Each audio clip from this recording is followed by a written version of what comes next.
Partage spirituel numéro 5. On nous dit donc que nous sommes dans un temps très particulier d'une fin, d'une conclusion, d'un bilan qui provoque un certain nombre d'expériences, d'obligations, d'impératifs qui nous tombent dessus, qui s'imposent, ou que l'on sent être nécessaire, obligatoire, important. Des décisions, un changement de vie, une prise de conscience, un bilan de santé que l'on sent nécessaire, une parole à dire, un secret à révéler, une histoire cachée de notre naissance, de notre existence, qu'on vient nous dire, qu'on vient nous révéler, nous annoncer. Ce sont des situations dont j'ai été témoin, que je témoigne là. Ce n'est pas des choses imaginaires, mais des choses concrètes, et je pourrais en dire plus encore, et d'autres encore. Et nous devons le savoir, qu'il est nécessaire, dans ce temps de conclusion, de terminer, et se termine, qu'on le veuille ou pas, à vrai dire, que des prises de conscience doivent se faire, que des rendez-vous qui sont pris doivent s'accomplir, que des changements de vie qui ont été prévus s'imposent, et que nous ne pouvons qu'acquiescer au mieux, pour ne pas nous révolter, nous blesser, nous culpabiliser, nous repousser les choses, nous en vouloir ou nous sentir attaqués. Tout simplement parce que ce qui se passe d'inattendu, d'obligé, d'impératif, ce sont des rendez-vous que nous avons pris, que nous avions pris, qui maintenant demandent à s'accomplir, à se réaliser. Rendez-vous qui ne sont pas forcément de cette vie, qui peuvent provenir de l'histoire héréditaire que l'on porte, de l'histoire karmique que l'on porte, de l'histoire de l'âme que l'on porte, qui fait qu'on sache ou pas décrypter la source ou l'origine. Il faut savoir que plus c'est mystérieux, plus c'est inattendu, plus c'est impératif, plus ça vient de loin, plus ça vient d'un historique qui veut absolument se réaliser avant les temps tout nouveaux vers lesquels nous allons. Temps tout nouveaux qu'on nous annonce de manière imminente, avec un délai, avec une transition qui aurait commencé dans la dernière phase avec le Covid, avec le coronavirus, la corruption de la couronne qui avait besoin d'être rectifiée, jusqu'à 2031, 2037, disent certains. C'est-à-dire dans un temps où les 10 forces de notre âme, les 10 forces de l'âme de l'humanité sont convoquées, doivent être rectifiées, doivent s'ajuster et s'aligner sur les principes du divin qu'elles ont pu oublier, qu'elles ont pu négliger, qu'elles ont pu interpréter, à la fois pour s'approprier, et en même temps avec la part de négligence, la part d'arrangement, la part de négligence par intérêt, d'arrangement par enjeu, qui fait que maintenant, la vie nous replace. Nous replace dans quoi ? Nous replace dans notre véritable destinée. Dans notre véritable destinée. Dans ce que nous devons faire. Ce que nous avions à faire, que nous avons retardé. Oui, il était possible de retarder, non pas d'annuler, non pas de supprimer, mais de retarder parce que le divin nous a donné un libre arbitre qui nous donne la possibilité, temporairement, mais ça peut être pour un temps dans une vie, pour plusieurs vies, de mettre de côté, jusqu'au moment où la situation doit être traversée, l'épreuve doit être passée, le défi doit être accompli. La révélation doit se faire. Pour que la révélation se fasse, pour que la prise de conscience se mette en place, pour qu'une actualisation de la vérité en nous nous ajuste mieux sur les principes du divin. Oui, il y a des principes du divin. Il y a des règles du jeu. N'en déplaise, n'en agace, n'en inconforte, il y a des règles du jeu. Si on les cherche, on est sûr de les trouver. Si on ne les cherche pas, on est sûr de ne pas les trouver. Si on ne les cherche pas suffisamment, on ne va trouver que ce qui nous intéresse, que ce qui nous confirme dans une version partielle, une version passagère, une version qui manque d'entièreté. Jusqu'au jour où on va avoir besoin de chercher vraiment l'assoiffement de l'âme, la désillusion du monde, l'envie d'un sens profond, de réaliser quelque chose de tangible, d'intangible, d'éternel, d'infini, nous fait chercher le royaume et de ne pas cesser de le chercher et d'être bouleversé en trouvant et de comprendre. Et ensuite d'appliquer. Et l'appliquer, c'est de commencer à l'appliquer, de continuer à l'appliquer et de ne pas cesser, de ne plus cesser de l'appliquer. De se rectifier, de se replacer, s'ajuster et d'y tenir et d'y rester.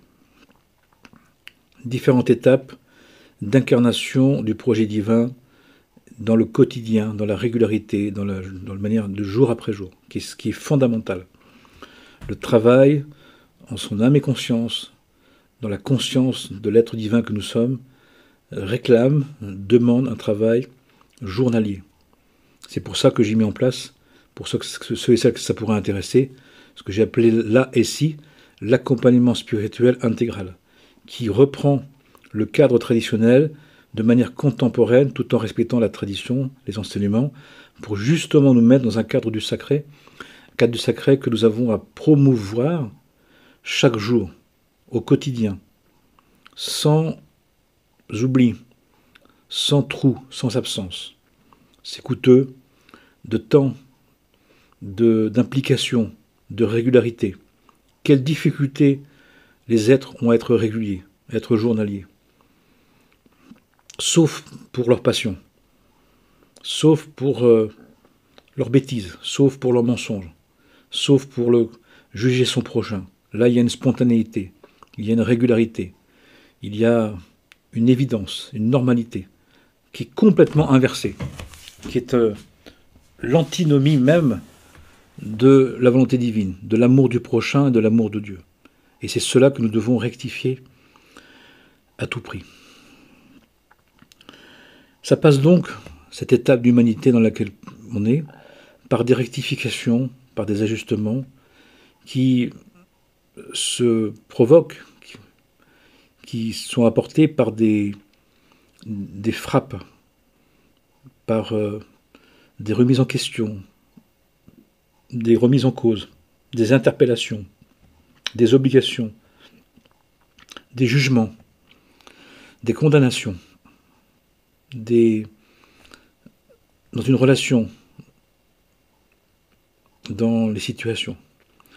Donc par un effondrement de l'ordre ancien, un effondrement de l'attitude ancienne, un effondrement de la conscience ancienne, qui a vieilli et qui est devenue obsolète, qui n'est plus capable de vivre dans une tiédeur, dans un arrangement, dans un composé qui n'est pas miscible, à dire, sauf si on est agité, sauf si on est émotionné, sauf si on est tendu, sauf si on est agressif. C'est pour cela qu'on peut voir actuellement que tous ceux et toutes celles qui sont encore dans une conscience mélangée entre la conscience personnelle et la conscience divine ont besoin de bruit, ont besoin d'agressivité, ont besoin de consommation, ont besoin de débauche, ont besoin d'idolâtrie, ont besoin de médisance. La nourriture de l'ego spirituel, de l'ego même spirituel.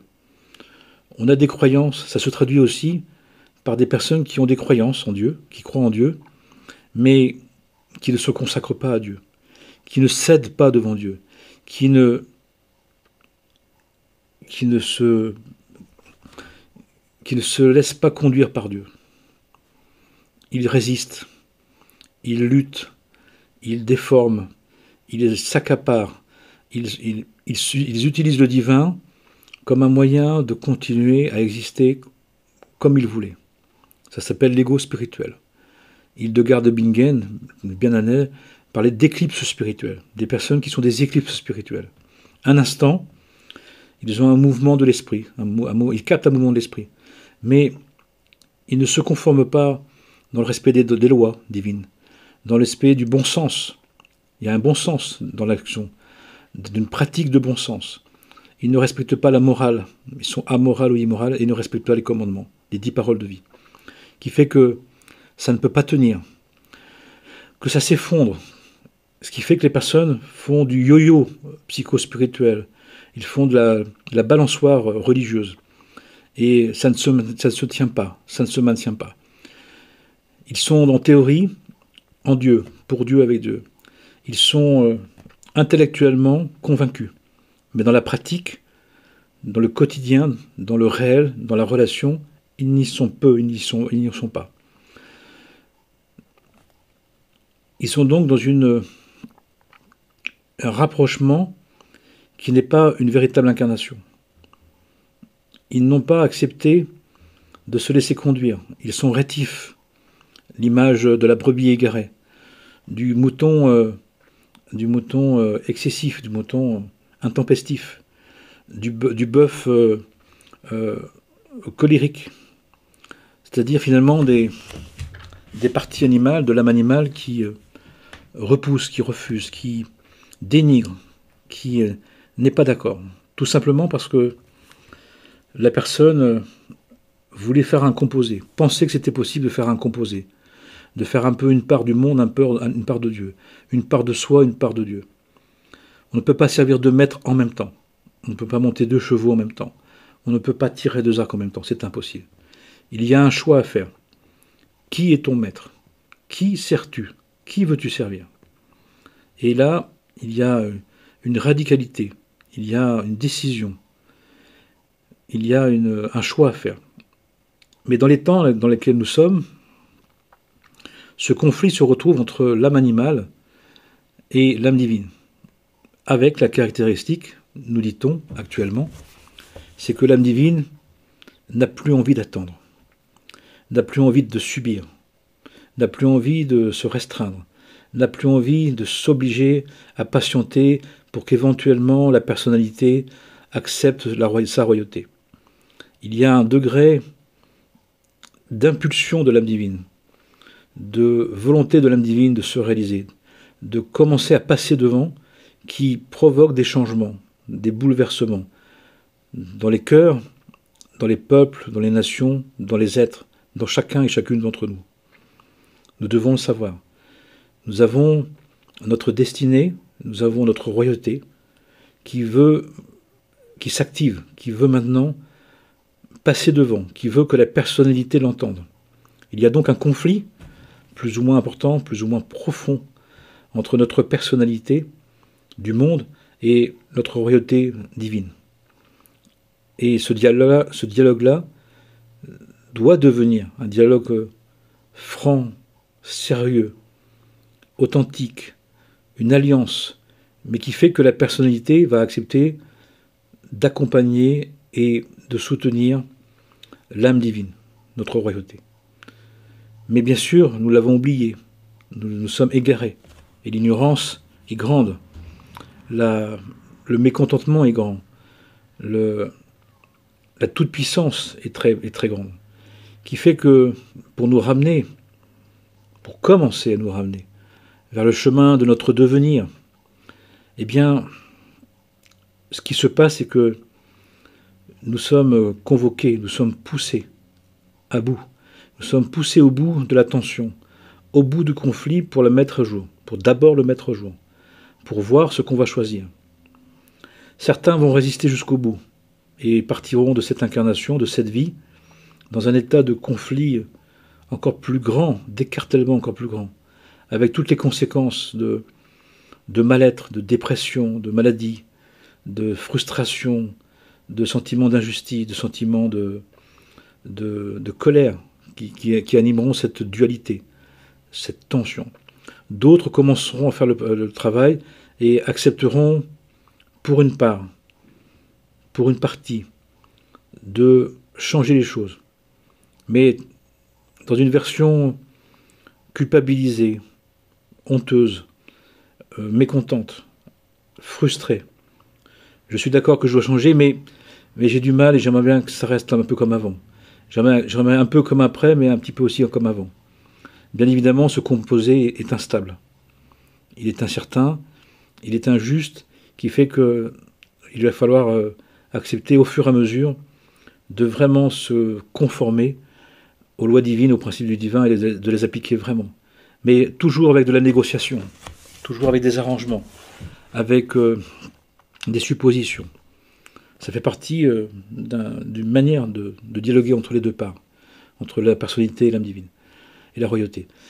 Et puis il y a ceux qui disent « j'ai plus rien à perdre », et j'ai même tout à gagner, et qui disent « maintenant je m'y mets ». Même s'il y a encore un conflit, ce conflit c'est plus une lutte contre, mais une lutte avec. Et ceux-là s'y mettent vraiment, mais vont se retrouver en face au fur et à mesure de leurs blessures, de leurs plus grandes blessures. Et là, il va y avoir un Rubicon, il va y avoir un passage qui se fera ou qui ne se fera pas. S'il ne se fait pas, ils resteront à une version religieuse, de croyance qui pourra les aider pour certaines circonstances, mais pour d'autres qui ne sera pas possible. Ils n'auront pas suffisamment universalisé le divin. Et puis ceux qui arriveront à passer dans la faille de leur souffrance, où se trouve la porte de la délivrance, la porte du devenir, ils vont commencer un autre chemin. Celui qui va reconnaître que, de toute façon, ce monde ne peut pas être suffisant, que seule notre relation à Dieu, dans un espace de solitude, qui est le lieu de rencontre et de dialogue, va être vraiment habité, va être leur vie, ils vont s'y consacrer. Généralement, c'est des personnes qui le savaient depuis le début et qui ont beaucoup lutté avec, qui ont pensé qu'ils étaient anormaux, qui n'étant pas capables d'associer les deux, les versions du monde et la version de Dieu. Ils ont souvent abandonné la version de Dieu pour faire plaisir au monde. Mais finalement, ça n'a pas marché, ça n'a rien rapporté. Et là, à un moment donné, ces événements qui les poussent, ces événements qui effondrent tout ce qui a été fait de main d'homme sans l'aval du divin, sans la volonté divine, les ramènent à cette évidence. Il n'y a que dans leur relation au divin qu'ils peuvent trouver le contentement, la sécurité, le sens profond, la vérité, qui leur permet d'aimer le monde, qui permet d'aimer leur vie, qui permet d'aimer Dieu, qui permet d'aider la création et l'humanité. À cet endroit-là, et à partir de là, chaque degré de pureté qui s'acquiert, chaque degré de replacement, de réalignement, à un moment est goûté et vécu comme une bénédiction, comme un apaisement, comme un sens profond. Et puis, il faut savoir que chaque degré de pureté est un degré d'impureté au niveau supérieur. Et donc, il faut savoir qu'un accomplissement réussi, une acquisition réalisée, n'est que temporaire. C'est normal. Et à un moment donné, quand on l'a réalisé, qu'on peut en goûter le fruit, comme dans la Genèse, on travaille 6 jours et le 7e jour, on se repose, on regarde, on se pose, on goûte ce qui s'est passé, mais c'est juste un 7e jour temporaire, comme chaque semaine. Mais ensuite, on doit reprendre la marche, on doit reprendre la route, on doit continuer à aller jusqu'au bout, jusqu'au total accomplissement. Et là, nous entrons donc à ce moment-là dans un autre degré de conscience qui nous amène au degré, à la position basse de ce nouveau degré de conscience. On a l'impression de devoir recommencer, de devoir refaire, de devoir recomprendre. C'est normal. D'où l'approfondissement, d'où la quotidienneté, d'où la fraternité, le soutien, d'où l'accompagnement. Les enseignements sont très clairs. Sans l'étude, sans la prière, sans la fraternité et sans l'accompagnement individuel, on ne peut pas y parvenir. Et si on regarde toutes les religions qui expriment la tradition primordiale à sa manière, c'est exactement ce qui se passe. Ce qui fait que la quête est un travail de sortir des illusions, un travail de désillusion. Et dans ces temps actuellement, nous sommes dans des désillusions, d'un aménagement entre la vie du monde et la vie de Dieu, en Dieu. Qu'on pourrait faire ce que l'on veut, qu'il n'y a pas d'ordre divin, que chacun pourrait aménager selon son rythme, selon sa liberté, selon sa sensation, selon son sentiment, selon son vécu, sa vie. Mais nous sommes, dans cette fin des temps, dans le devoir, l'obligation de prendre conscience que nous sommes des créatures, ce qui énerve beaucoup de monde, ce qui saoule beaucoup de monde. Nous sommes des êtres créés. Et notre Créateur est notre Maître, notre Seigneur, notre Roi. Et c'est lui qui a les clés du paradis, c'est lui qui a les clés de notre accomplissement. C'est lui qui veut absolument nous faire réussir selon ses principes dans sa création pour intégrer sa volonté et y participer ensuite. Ça marche comme ça. Ce n'est pas moi qui ai écrit les lois, j'essaie de les dire le mieux possible, le moins mal possible, pour qu'éventuellement ça puisse vous parler aux uns et aux autres dans la quête de vérité dans laquelle nous sommes tous. Ce qui fait que nous avons à passer de la génération à tête de chien, comme on dit, à la génération du cœur consacré, du passé du moi, waf, waf, donne-moi, pour moi, à pour Dieu, avec Dieu et en Dieu. Pour cela, nous devons comprendre qu'il y a une version spirituelle, nouvelle qui vient vers nous. Il y a un autre degré de conscience à acquérir. Il y a un devenir à faire advenir. Mais pour cela, nous devons comprendre que ce qui est en train de se défaire, ce n'est pas notre devenir, mais c'est notre avenir. Pour quelle raison? Parce que l'avenir est un passé qui n'arrive pas à s'arrêter. C'est un passé qui essaye de se terminer. C'est un passif que nous portons encore. C'est pour ça qu'il revient. C'est pour ça que de vouloir s'échapper, de vouloir changer de vie, changer de couple, changer de famille, en pensant que notre passif va nous quitter, est une illusion totale, qui rend les gens malades, qui rend les gens malheureux, et surtout après avoir tout cassé, des relations, des situations, des circonstances, du travail, du couple, de la famille. Nous portons notre ombre nous suit, c'est une information spirituelle. Est-ce que vous le savez? Même à midi, même là où la lumière est au zénith, nous avons quand même un point d'ombre qui nous suit. Qui fait que cette ombre, nous devons l'assumer. Cette ombre, c'est un passé qui se projette comme un avenir, mais qui n'est pas notre devenir. Notre avenir, celui qu'on conçoit, celui que l'on veut comme on veut, celui qui nous fait interpréter les Écritures à notre convenance, ne peut nous amener qu'un passé qui revient, mais avec la caractéristique actuellement que ce passé ne fait pas que revenir, il veut se terminer. On nous dit que nous n'avons plus le temps de perdre du temps, nous n'avons plus le temps de reporter.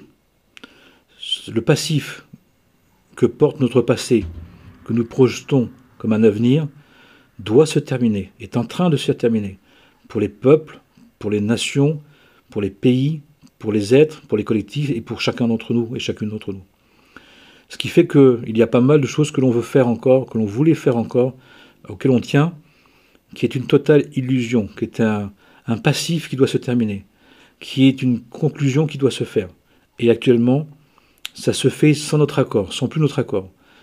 Dieu a tout fait pendant tout ce temps pour qu'on puisse adhérer et participer, mais cette part en nous qui ne veut pas participer, qui ne voudra jamais comprendre, qui ne voudra jamais en terminer, va être mise devant le fait accompli que ce qui doit s'arrêter, s'arrête. Ce qui doit se terminer, se termine. Et on n'y peut rien. Par contre, si on ne le sait pas, si on ne le voulait pas, si on le craignait, si on le refusait, le fait que ça se passe peut nous mettre dans un mal-être, dans un malheur, dans une dépression, dans une désillusion qui nous met à terre.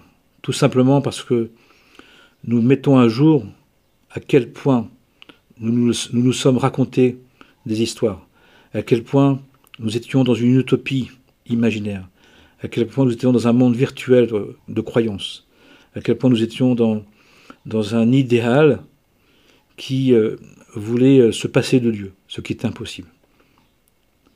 Sachons-le, pour ne pas être emporté par la désillusion, de ne pas être blessé par la désillusion. Ce qui nous quitte doit être béni, doit être remercié.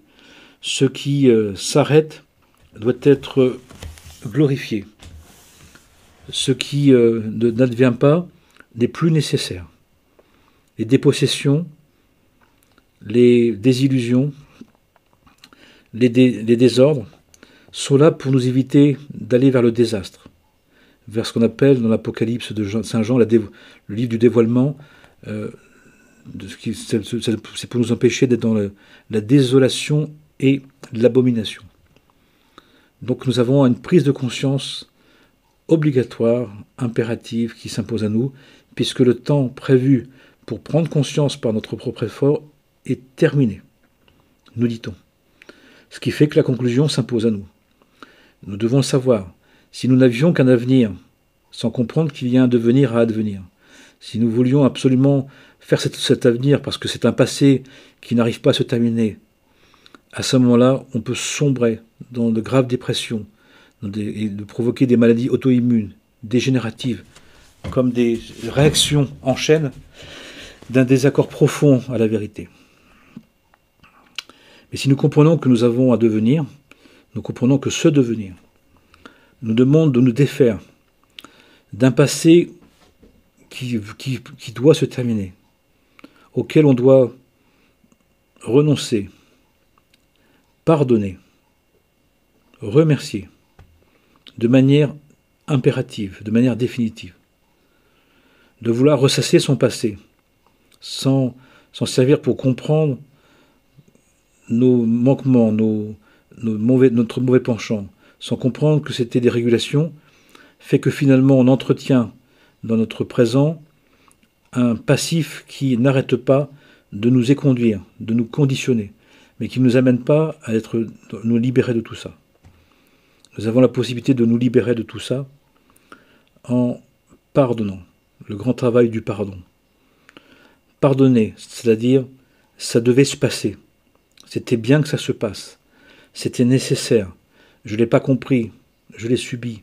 Ça m'a attristé, ça m'a affolé, ça m'a détruit, ça m'a bouleversé, ça m'a handicapé. Peu importe, ça devait se passer.